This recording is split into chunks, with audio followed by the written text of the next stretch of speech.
11h30.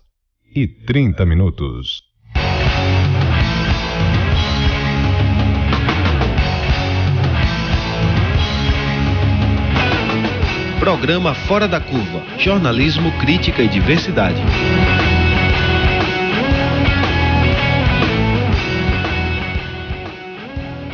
Olá e bom dia para você, ouvinte da Rádio Universitária. Agora são 11h30 e está no ar mais uma edição do Fora da Curva, programa de jornalismo, crítica e diversidade na nossa rádio pública.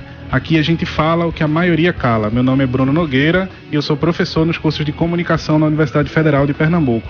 Eu estou recebendo aqui no estúdio hoje a advogada especialista em direito digital, Raquel, e Raquel, esqueci de falar teu sobrenome, desculpa. Raquel Saraiva. E a professora da Universidade Federal de Pernambuco e doutora em comunicação, Carolina Dantas, para perguntar: a internet no Brasil é livre? Né? Bom dia para vocês, bem-vindas ao programa. Bom dia, Bruno, tudo bem? Bom dia, Bruno. Se você tem uma opinião ou dúvida sobre o assunto, é só entrar em nossa página no endereço www.facebook.com/programa Fora da Curva. Lá você também pode acompanhar a transmissão em vídeo diretamente aqui do estúdio, mandar perguntas e mensagens que, na medida do possível, a gente lê ao vivo, né? E para começar a nossa conversa, né, é importante explicar que o Ministério da Ciência e Tecnologia abriu uma consulta pública na semana passada. Eles querem mudar o chamado Comitê Gestor da Internet e querem saber se o cidadão concorda ou não com isso. Uma das principais propostas, por exemplo, é diminuir a participação de membros do terceiro setor, da comunidade científica, da própria sociedade civil e do mercado corporativo, aumentando então o poder de voto do próprio governo. A consulta ela gerou diversas controvérsias, pois o próprio comitê ele não foi informado que ela seria realizada, nem mesmo sobre o que seria consultado. O comitê ele teme, inclusive, que essa mudança dê suporte ao seu novo coordenador, que é o Maximiliano Martinhão, que já se pronunciou publicamente ser contra os princípios de neutralidade de rede. A gente vai tentar explicar um pouco sobre isso hoje também aqui no programa. É uma regra que impede hoje que uma empresa pague um provedor de internet para que o acesso ao conteúdo dela seja mais rápido do que o do concorrente, por exemplo. Esse é um assunto que é um tanto complexo, né? Tem muito para se explicar sobre. Bom dia mais uma vez para vocês. Eu acho que a gente pode começar com essa pergunta tema mesmo, né? A internet no Brasil, ela é livre? Né? Parece que a gente está falando de liberdade de expressão, mas não é exatamente só isso. Queria o ponto de vista de vocês. Bom dia. A internet no Brasil ainda é livre. A minha tendência é sempre dar essa resposta. É livre no sentido de circulação de conteúdo e de ideias, então as pessoas transitam por diferentes sites, usam diferentes aplicativos e podem se expressar. Governos e empresas ainda têm um papel muito importante nisso, mas também conseguem se expressar livremente e ter acesso a conteúdo de forma quase limitada e com velocidade de acesso e disponibilidade semelhantes. Então, nesse momento, a internet no Brasil ainda é livre.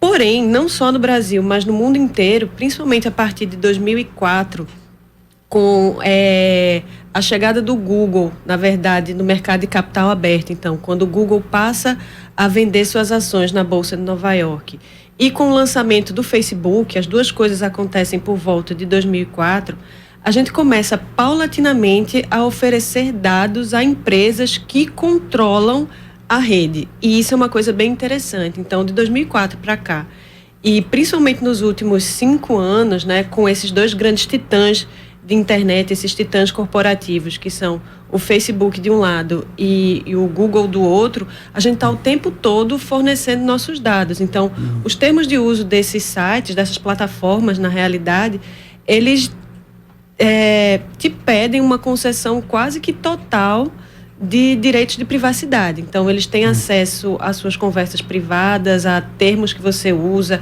a imagens que você posta, sua geolocalização, que é algo muito perigoso e que o tempo todo, com celular e aplicativo, a gente está fornecendo à rede. Então, a internet ainda é livre, mas a gente está oferecendo potencial de um controle muito extremo, cada dia mais e cada dia mais rapidamente. Então, Raquel. Eu concordo plenamente com Carol, inclusive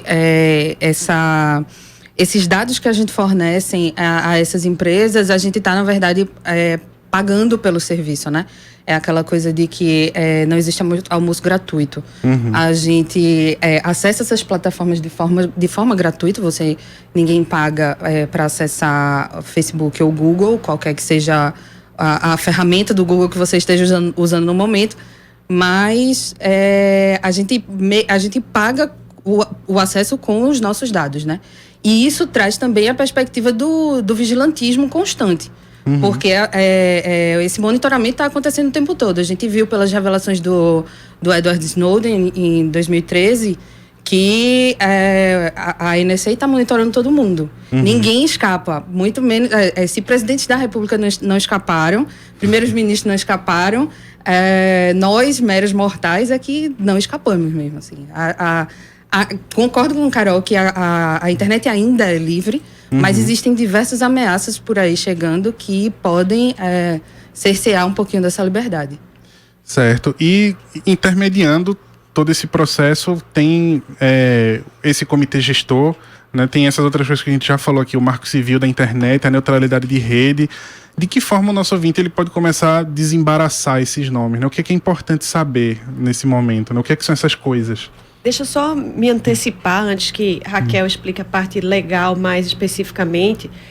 Em função desse potencial de controle da rede, que esse potencial de controle é mundial, porque essas corporações são mundiais, diferentes países do mundo lidam com as questões relativas à velocidade e troca de dados na rede de diferentes formas.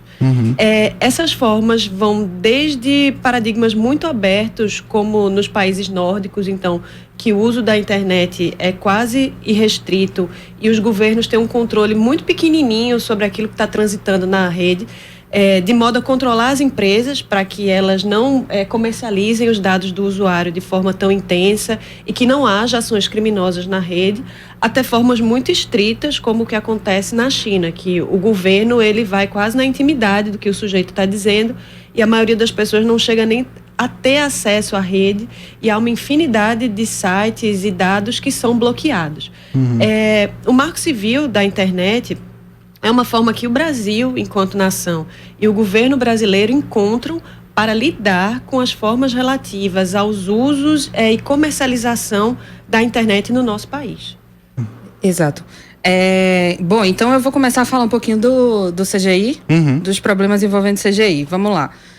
O CGI é o Comitê Gestor da Internet no Brasil. Ele é formado e ele tem uma estrutura essencialmente multissetorial. O que é isso?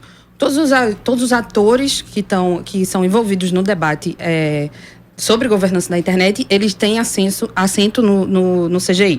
Então, o CGI ele é formado por 9 representantes do governo, 4 do setor empresarial, 4 do terceiro setor e 3 da comunidade científica e tecnológica. E ainda um membro de notório saber em matéria de internet, que desde 2003 é o professor Demi Getko, que foi o primeiro brasileiro a entrar no hall da fama da internet. Então, ele é considerado um dos pais da internet no Brasil. Então, ele é realmente uma pessoa muito importante.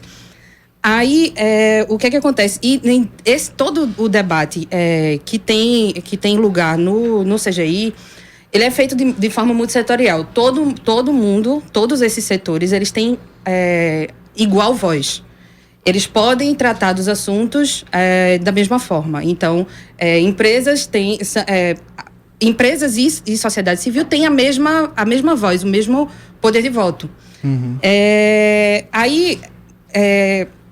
O que aconteceu? O Ministério da Ciência e Tecnologia começou essa consulta pública, que a principal crítica que se faz a ela é que não foi feito qualquer debate com o próprio CGI. Agora, nesse momento, enquanto a gente está aqui, está havendo a reunião ordinária dos conselheiros do CGI-BR. Hoje de manhã. Isso, nesse momento. E lá eles estão discutindo exatamente isso, porque a consulta foi iniciada sem qualquer debate dentro do próprio CGI, e isso gerou uma reação, óbvio, principalmente dos setores de sociedade civil e comunidade acadêmica, né? Que eles temem que essa mudança esteja já sendo articulada nos bastidores pelo governo junto com os empresários para diminuir a participação da sociedade civil, aumentando a participação de empresários, aumentando a participação do governo e diminuindo a participação da sociedade civil. E isso é realmente problema quando a gente trata de neutralidade de rede, que foi isso que você falou. Porque o que é neutralidade de rede? É a falta ou a ausência de qualquer limitação no tráfego de conteúdo na internet. Então, a gente tem uma internet neutra que foi garantida pelo Marco Civil da Internet. Então, o tráfego de internet não é discriminado por origem, destino ou conteúdo. Então, não há discriminação, pelo menos em tese. Todos os pacotes que transitam na internet, na rede, eles devem ter a mesma velocidade e independente de onde vieram e para onde vão. É basicamente isso. Eu queria dar um exemplo do perigo da gente distanciar a sociedade civil desse debate e deixar o comitê gestor só nas mãos realmente do governo, principalmente, e das empresas. Vamos pensar do ponto de vista das empresas. Se elas têm mais cadeiras e mais poder no próprio comitê, elas passam a regular o teu uso de dados. Então, é o seguinte, você paga um determinado valor por um pacote de dados X ou Y. E operadoras de telefonia, principalmente, como Vivo, Oi, Claro, o usuário já deve ter notado que eles têm sites e serviços que são da própria corporação. Então, o que pode acontecer? Vamos lá. Você está querendo ver filme num serviço de streaming. Você tem internet na sua casa ou no seu celular e você quer ter acesso a um serviço de streaming baseado fora do Brasil. Vamos pegar o Netflix, por exemplo. Mas uma dessas operadoras tem o seu próprio serviço. Então, por exemplo, a GVT, ela tem um serviço através da NET, que é o NetNow, que é um serviço de streaming e de vídeos online. Para derrubar o serviço do Netflix e te forçar a assistir o NetNow, ela pode mudar e jogar com a velocidade da rede. Então, ela pode te jogar uma velocidade de dados bem baixinha para o Netflix e uma velocidade bem alta para o próprio serviço dela. Então, o que vai acontecer com o usuário? Mesmo pagando por um pacote de dado fixo, a empresa operadora do serviço de telefonia ou de transmissão de dados, ela vai poder jogar com essa banda que você está comprando e distribuir de forma que for mais interessante para ela e não para o usuário. Essa era, na verdade, uma das perguntas que eu já tinha reservado aqui para fazer a vocês, né? Se em relação a essa consulta pública, se essa proposta é algo que o cidadão ele precisa se preocupar de alguma forma, né? Que de um certo modo já está aí nessa sua resposta. Mas uma outra dúvida que eu tenho também é o seguinte: com essas mudanças que estão por vir, a gente reconfigurando quem tem um poder de decisão sobre o fluxo de informação na internet, o brasileiro ele corre o risco de alguma forma de ter informações confidenciais ou pessoais expostas ao governo, ou uma mudança no Marco Civil poderia interferir nisso? Bom, ou as empresas? Pode, vai. Poderia e pode aumentar, mas eu queria alertar ao público que a gente usa muito a internet no dia a dia, nosso cotidiano, para entretenimento e trabalho, mas a gente esquece que esse controle já está em marcha. Eu vou dar um exemplo do Recife. Existe no Recife um serviço, em tese, gratuito, disponibilizado pela Prefeitura da cidade do Recife, chamado Conecta. Existem vários pontos do Conecta na cidade do Recife. Por que é em tese gratuito?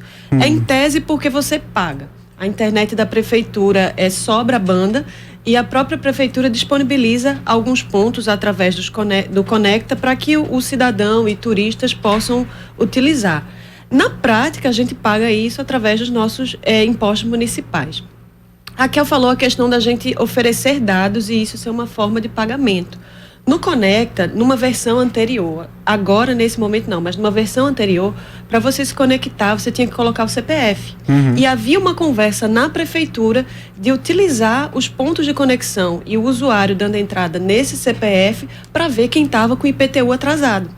E a prefeitura não só teria acesso ao sujeito com IPTU atrasado ou outros impostos, mas a discussão mais clara era sobre IPTU, mas saber onde esse cara estava conectado. Através você está esperando no ônibus, chega uma pessoa para ele cobrar o IPTU. Eu acho pouco provável que isso aconteça, ou pelo menos nesse momento, mas a prefeitura ela pode começar a interpelar os sujeitos de forma mais clara, entende? Então, isso já está em curso. A mudança de balanço no comitê gestor, ela pode simplesmente radicalizar essas situações e obrigar. No caso do Conecta, o CPF a obrigatoriedade do CPF acabou caindo, porque a prefeitura percebeu que as pessoas simplesmente não estavam querendo fornecer esse dado, não estavam utilizando o serviço. Mas por força de lei federal, pode acontecer hipoteticamente de todo mundo ser obrigado a dar um input de alguns dados. E aí como é que fica, né?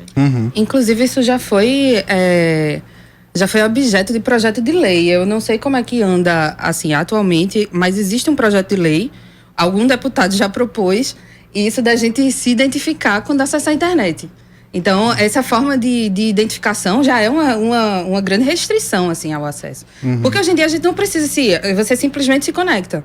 Mas se você tiver que dar o seu CPF, digitar o seu CPF cada vez que você faz a conexão à internet, isso, né, aumenta muito essa questão da vigilância. E essa questão que Carol falou é importante, porque aí está em debate também, já há algum tempo, a questão do projeto de lei de proteção de dados pessoais. Então, isso é importantíssimo, porque o Marco Civil, ele protege os dados pessoais como princípio, mas ele não é uma lei específica para isso. A gente precisa de uma lei específica para garantir que esses dados que a gente fornece, mesmo que a gente forneça nesses casos, que eles sejam guardados de forma segura e que não sejam utilizados para os fins para outros fins que não aqueles para os quais eles foram coletados. Então, isso é muito importante também. Em relação a essa composição do CGI, é importante lembrar que hoje o governo não tem a maioria dos assentos e os empresários têm a mesma quantidade de assentos da sociedade civil.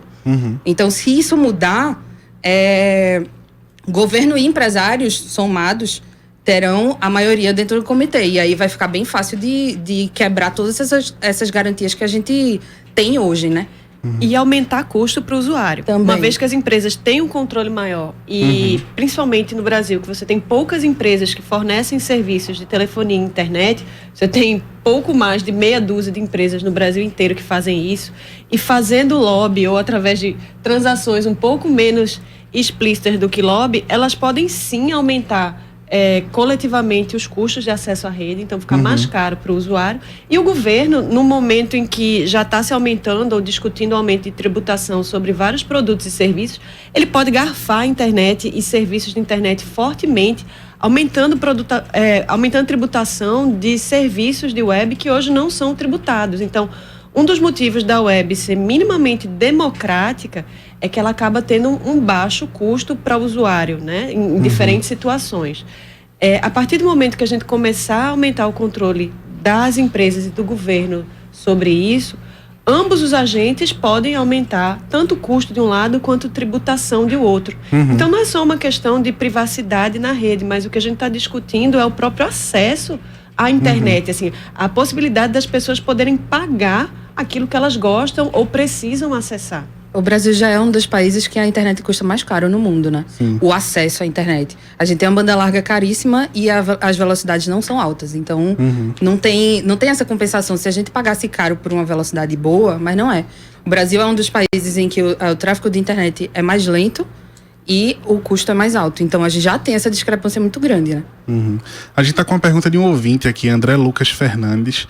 Ele está falando o seguinte: gente, as entrevistadas podem falar sobre a importância do CGI nas pesquisas de dados sobre internet e capacitação de pessoas físicas no país e o link disso com o debate que já existia da reconfiguração do mesmo, de modo a aperfeiçoar o modelo multissetorial adotado? Eu posso falar disso. O CGI, ele tem diversos braços, digamos assim. Existe um braço que é o que promove essas pesquisas anuais de acesso à internet, por exemplo, de inclusão de internet nas escolas. Existem várias pesquisas que são chamadas TICs, e o órgão que faz isso dentro do CGI é o CETIC. E ele faz isso anualmente. Outro braço do CGI, que na verdade é o mais importante, é o NIC-BR, que é o que gere os nomes de domínio do .br, e na verdade é onde o CGI tem o seu retorno financeiro, porque a gente registra um domínio .br e o pagamento desse registro financia essas atividades. Que é inclusive que o Demi Getchko é diretor. Exato, presidente. Exatamente. E existe também o CERT-BR, que é a divisão do CGI, que se preocupa com segurança da informação. Então, eles fazem capacitações para quem gerencia grandes sistemas de internet para auxiliar na segurança desses sistemas. Então, por exemplo, quando houve o ataque daquele ransomware WannaCry, o pessoal do CERT foi muito acionado para garantir, assim, para passar conhecimentos na parte de segurança mesmo de sistemas de empresas e tal. E há também, o CGI promove capacitações de pessoas físicas, por exemplo. Existe a realização da Escola de Governança da Internet no Brasil, que vai acontecer, na verdade, na semana que vem agora. Eu, inclusive, vou participar. Em São Paulo, que há uma seleção nacional dividida, inclusive eles clamam muito pela diversidade regional e de gênero também, para participar da Escola de Governança da Internet. Então, é uma iniciativa muito importante que não pode... na verdade, essas iniciativas ficam ameaçadas quando o governo e as empresas tentam abocanhar um pouco mais do CGI do que o que eles já têm, né? Existe também... O CGI também promove anualmente o Fórum da Internet no Brasil, que é a instância de discussão nacional sobre governança da internet, e que, a partir do fórum, são levadas as discussões nacionais para o Fórum Latino-Americano e para o Fórum Mundial. O Fórum Mundial desse ano vai acontecer em dezembro, em Genebra, e o Fórum da Internet no Brasil vai acontecer em novembro, no Rio de Janeiro. Então, todo esse ecossistema de discussão de governança da internet no Brasil é muito importante. E a participação da sociedade civil, consequentemente, é muito importante. A gente está com uma outra pergunta de ouvinte aqui, do Ed Júnior. Ele está lembrando do papel que a internet tem de equilibrar as notícias que a gente recebe hoje, que antes eram controladas pelos grandes grupos de comunicação, né? Hoje temos uma pluralidade que tem causado medo, e ele pergunta se, de alguma forma, a gente tem que temer perder essa liberdade que a internet traz para o acesso a outras notícias, né? Ao controle de notícia e informação. Eu acredito que, a partir do momento que mude a composição do comitê e que fique mais a cargo das empresas, apareça como movimento natural você criar dificuldade aos portais independentes e aos comunicadores independentes. Há no Brasil uma legislação específica sobre comunicação, principalmente sobre comunicação de radiodifusão, que até o presente momento ela não se aplica à internet. A internet, como o surgimento e os usos comerciais, educacionais e de entretenimento acabaram acontecendo de forma muito rápida, o que a gente tem na Constituição de 88 não abarca a internet completamente. A Constituição é anterior à chegada e aos usos comerciais de internet no Brasil. Então, por conta dessa zona cinza, a gente tem um nível de liberdade muito grande. A partir do momento que algumas questões de controle e do que é notícia e de quem produz notícia e informação na internet, e principalmente a partir do momento que você tenha que legitimar esses agentes, é muito possível que haja um tipo de regulação mais forte do que há hoje, e havendo regulação, é possível que muitos agentes caiam. Então, o governo, a partir da redefinição do próprio marco e de outras legislações, ele pode determinar, sim, quem deve e quem pode produzir notícia na internet e suspender e bloquear sites, portais, inclusive perfis de rede social independente que produzem notícia e informação. Ou até mesmo limitar a taxa de transferência, deixar mais lento chegar também, lá. Por exemplo.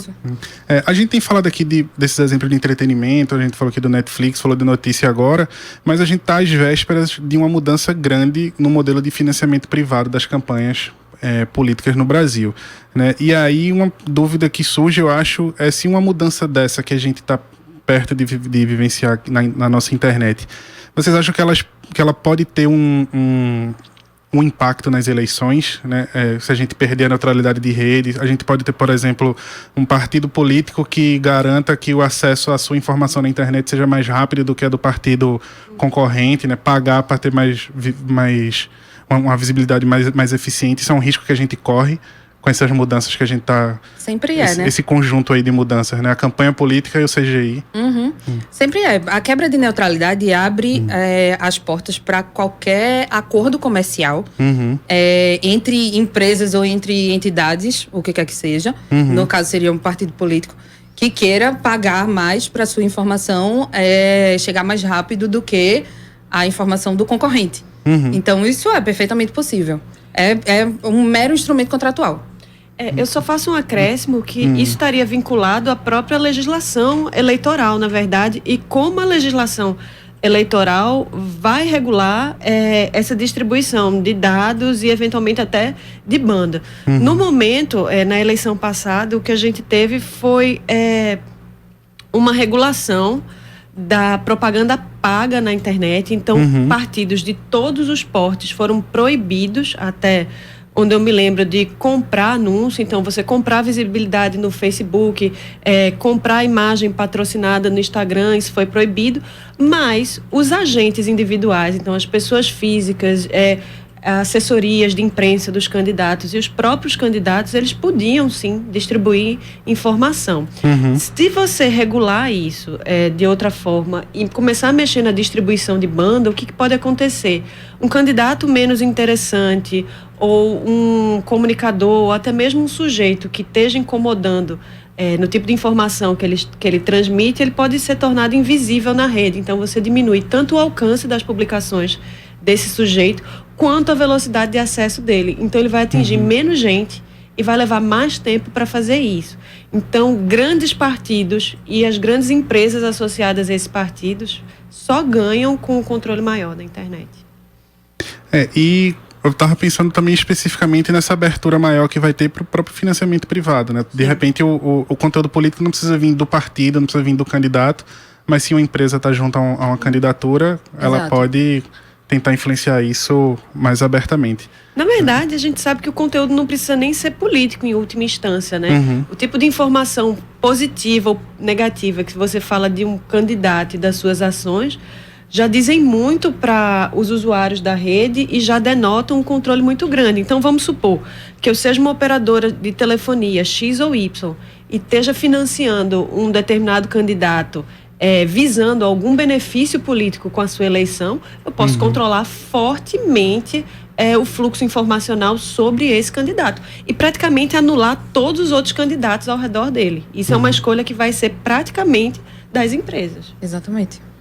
Antes de começar o programa, a gente estava conversando, você falou que o CGI vai pedir a anulação dessa consulta pública, né? Você acha que... Existem os movimentos, as entidades de sociedade civil que estão contrárias a essa consulta pública, vão hoje, nessa reunião que está acontecendo agora, que é a plenária dos conselheiros do CGI, eles vão pedir o cancelamento dessa consulta pública. Mas, assim, eu sinceramente não acho que isso vai acontecer. Eu não acho que vai ser cancelado. Quando eu estava vindo para cá, eu já li uma postagem na rede social de uma manifestação formal que vai ser lida pelos dois representantes da comunidade científica que estão lá no CGI, dois professores universitários, né? Sérgio Amadeu e Marcos Dantas. Eles vão ler uma carta que foi feita por entidades da academia. Também pedindo o cancelamento da consulta pública. Mas, assim, eu não acho que isso vai ser cancelado. E em não sendo cancelado, é importante que a sociedade civil participe. Se manifeste na consulta pública, porque a gente precisa de quanto mais vozes, melhor, dizendo que não querem uma maior participação de empresas no CGI ou do governo, que ele já tem... Ou uma menor participação da sociedade civil, exatamente. Infelizmente, o tempo da nossa conversa já encerrou. Eu queria agradecer muito a presença e a participação de Raquel e Carol. Obrigado mais uma vez. Obrigada pelo convite. Queria lembrar o ouvinte aqui da Rádio Universitária que a consulta pública sobre a mudança do modelo do Comitê de Gestão da Internet, ela ainda está aberta. A gente vai deixar o link para ela na nossa página do programa Fora da Curva. Basta acessar facebook.com/programa Fora da Curva e lá você vai poder acessar e deixar a sua participação também. Né? No programa de hoje a gente teve Milena Oliveira, André Medeiros, Mirela Lima e Ademara na equipe de redes sociais, colaboração de Eri Rodrigues e trabalho técnico de Marcos, que de novo eu esqueci, eu quero te chamar Marco Antônio, só quero chamar ele pelo apelido. Pode chamar, né? Marco da Lata. De produção e apresentação minha, Bruno Nogueira. Eu volto na próxima sexta-feira e a gente vai conversar sobre o sucateamento da política cultural aqui no estado de Pernambuco, né? Porque querem calar a nossa cultura. Mas o Fora da Curva ele segue na segunda-feira com a Adriana Santana na apresentação falando sobre o coronelismo no Brasil. Lembrando a você, ouvinte, que temos reprise todos os dias às 10 horas da noite. Até lá, uma boa tarde e um bom fim de semana para todos e para todas.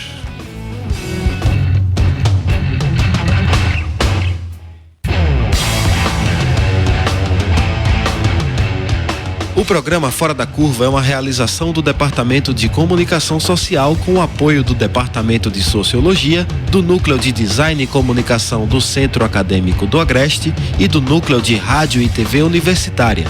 Parceria com o Marco Zero Conteúdo, Centro de Cultura Luiz Freire, Centro das Mulheres do Cabo, Centro Sabiá e Terral Coletivo de Comunicação. Esse programa fica disponível nas nossas redes sociais, na nossa página do Facebook, no canal do YouTube e no Mixcloud. A música tema do nosso programa foi composta pela banda Diablo Motor. Programa Fora da Curva. A gente fala o que a maioria cala.